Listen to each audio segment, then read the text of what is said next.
Hello everyone and welcome to Total War Through the Ages. Starting things off, we have a battle outside of Antioch. And then the episode as a whole, we have a lot of maneuvering, and I kind of feel like this episode is going to be a turning point in the series overall. But, getting into the battle here, I fought this battle outside of Antioch. I actually took a large portion of the garrison outside to actually attack the enemy army in the open field, because honestly, I'd rather fight in the open than have to defend in a siege. Just because we have a significant advantage on open ground with our horse archers and stuff, and we're at a significant disadvantage in an urban combat situation because our infantry is not that good. Even our heavy infantry is still not going to be nearly as good as the Eastern Roman Empire infantry. And also there's something else to be said for the fact that they are going to have heavy infantry in much larger quantities. However, I skipped ahead pretty far in the battle. At this point, we already picked off that enemy unit there, as you saw, and we were able to pick off several of the enemy units because they kind of got separated from the main group, and we circled them up. So but again, a pretty standard battle.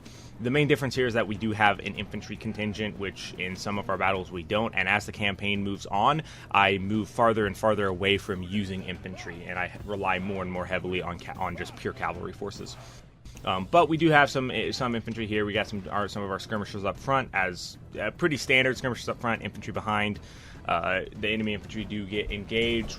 Some of our infantry do end up routing, but for the most part, we're able to do our standard get flank charges in with the cavalry, and just pretty much just surround, and we pick them apart. As you see there, our infantry does an okay job of holding for a very short period of time, just holding long enough for our cavalry to kind of sweep in from the flanks or behind and get those charges off. But yeah, very straightforward battle. Now, the biggest thing here is that they did have some of their units did get away. Basically, their army ended up kind of splitting in half, and we took out the half that was on my facing. It would have been my right flank. But some of their units do get away, and they actually are trying to withdraw them. So we are able to run them down with our cavalry fairly effectively. Thankfully, we have plenty of light cavalry left. That's kind of one of the main things is that I've try and make sure at this point that I always have some light cavalry left to run down enemy forces that are trying to retreat. Because heavy cavalry can do it, but they're not as good, especially in situations like that where the enemy forces are already close to the edge of the map. I'd rather, light cavalry can get there faster, as where heavy cavalry can catch them eventually, but a lot more of their guys are going to be able to escape. As you saw there, we actually caught a good number of the enemy units, and we're able to take them out.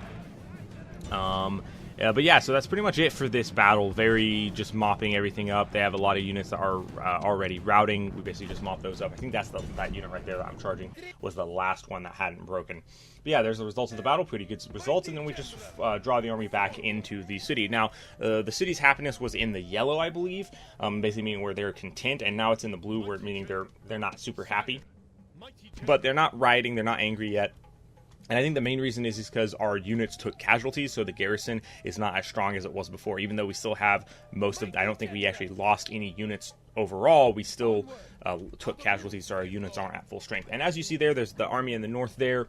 I didn't quite catch the name, not that I could pronounce it anyway, if I did know what the name was, but that's going to be the target of that army. That's our second army of the north. Our first one kind of got wiped out in a couple episodes ago, but that one we're bringing that one back, and we're going to have our revenge, and we're going to capture that settlement. And again, once we capture that settlement, that'll basically be another distraction for the Eastern Roman Empire, because right now they're focusing primarily around Antioch, which of course makes sense because Antioch is the first settlement of theirs that I captured. They're basically trying to just take it, recapture it. But once we take that one in the north, that should help divert some of their forces to the north, at which point Antioch will hopefully get a little bit of we'll be getting less enemy armies around Antioch, which means we'll be in a much better position to push some of our advantages there and actually be able to capture Sidon or Jerusalem, some of those nearby settlements as well. So we're removing this is our first small force. It's a small army, this one right here.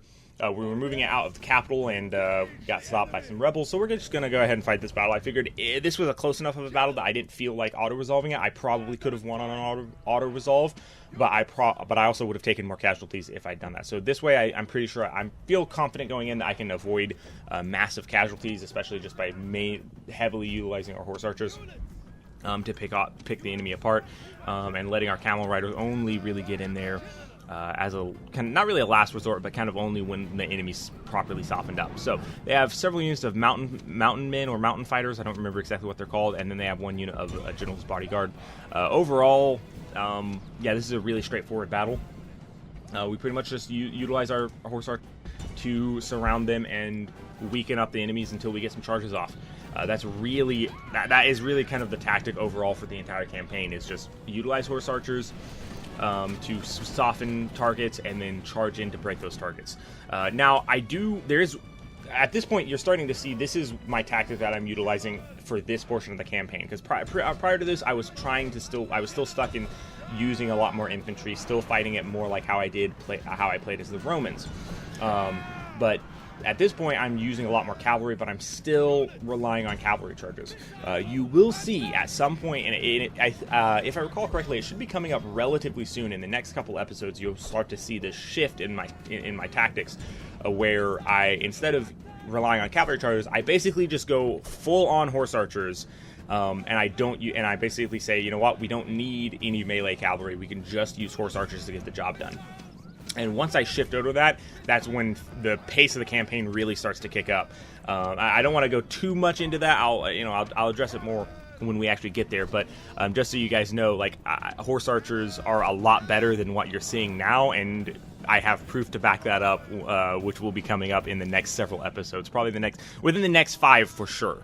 And on a side note here, as you guys kind of just get to watch me finish mopping up these guys, I am going to be, so not this episode obviously, but the next episode I am going to be condensing it down a lot more. At this point, I have still showed footage from all the battles. And starting next episode, well, not starting, but next episode I'm going to try something a little bit different.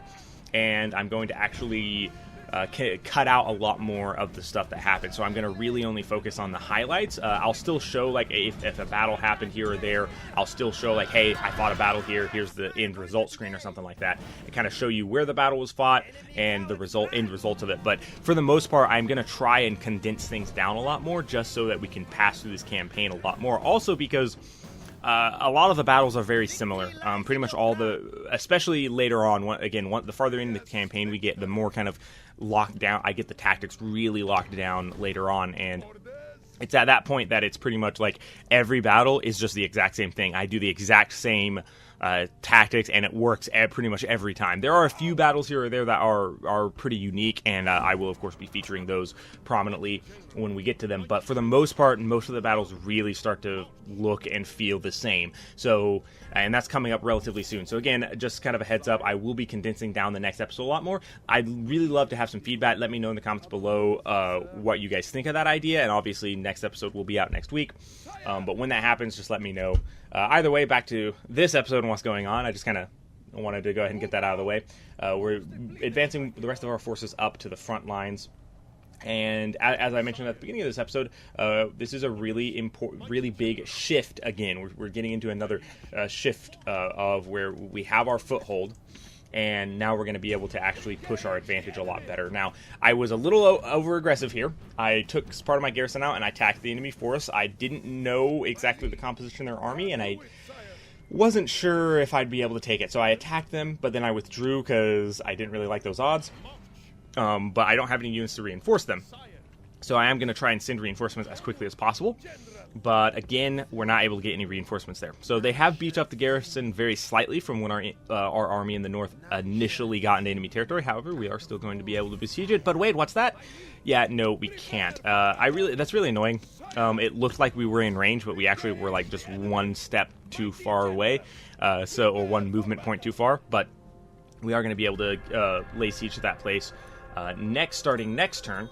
And as you saw there, we had a suitable husband, end of turn report. We have a lot more generals. We have a lot of generals at this point, and that's actually a good place to be in. I like having generals, one, because they're, for the Sassanids specifically, the general's bodyguard units that they have are really good because they're heavy cavalry horse archers. They're actually even better than our Calibani heavy cavalry horse archers. So the bodyguards are basically just better versions of them. I think they're technically immortals. I believe I technically can train that unit, but they're really really expensive, and they take like 4 turns to train. So I think I might get one. I never really used them in the campaign just because tactically I'm sure they're really good, but strategically it's not worth it. The investment of time and money, but mostly time. The investment in time is not worth it. But here, as you see here, we finally are able to besiege the enemy city. And I initially was going to go with saps, but I decided to not, because I'd rather not damage the walls. I'd rather just damage the gate and actually use the siege towers to assault the walls. So that's what we're going to end up going with. The less damage that's to the walls, the less repairs we have to pay for once we capture it. And we do want to try and hold that city, unlike some of the previous ones where we captured the city and we didn't try and hold it.